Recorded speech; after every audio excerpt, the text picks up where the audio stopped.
Hi, I'm Mark Insley from Cape Town Thing. Right, now we move on to Imali, or the money, and we talk about how royalties are split in beat making. And again, as ever with our educational sessions, we're trying to present it both from the beat maker and the artist perspective. So we move on firstly to the mechanical royalties that are attached to a beat. So these mechanical royalties typically are to do with physical sales of a CD.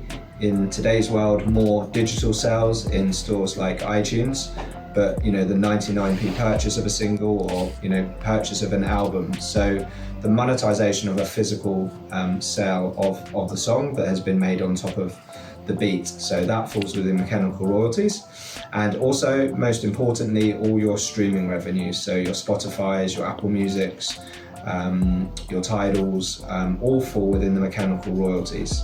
So again, every beat making contract and every beat producer is separate. So very important to look at contracts and fully understand them as in any form of business. But the mechanical royalties, if you were just transacting with a beat license, would either be often nothing. If you were leasing an exclusive beat, the mechanical royalties could be 0 for the beat producer and left 100% for the artist.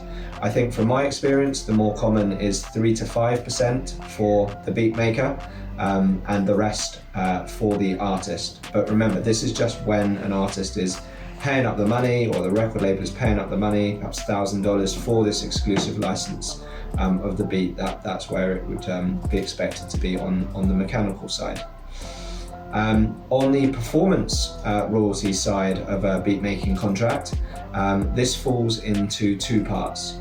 Before I go into that though, I always like to stress that the performance royalties part of a beat making contract, in reality what we would probably actually class as a performance, in a nightclub, at a venue, at a festival, actually has nothing to do with the performance royalties on the music that's been made. So the performance royalties really relate back to radio plays, commercial use, other forms of distribution of the song, but yeah, as I say, not to do with physical live performances.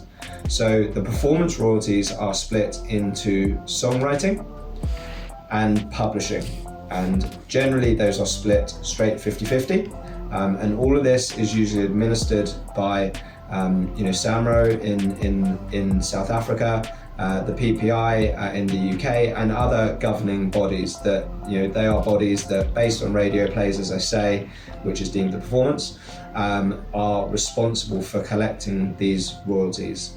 And they simply pay 50% for the songwriting and 50% for the publishing.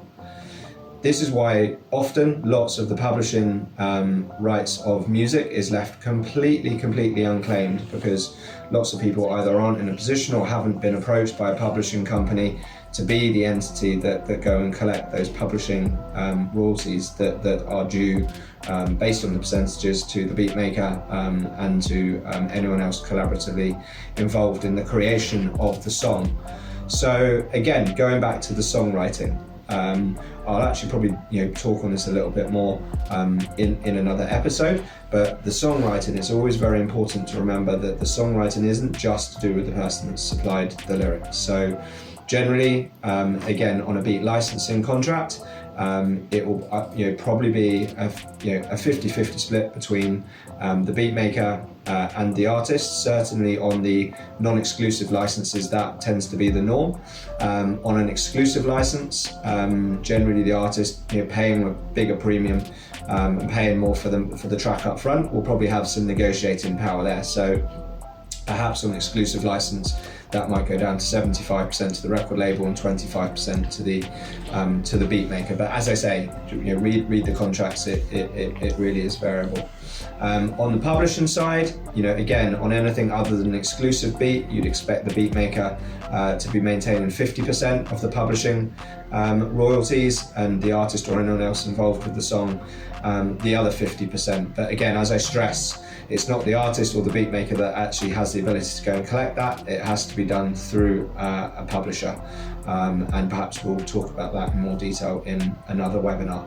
So hopefully that's a whistle-stop tour of beat royalties and gives viewers a better understanding of the splits involved.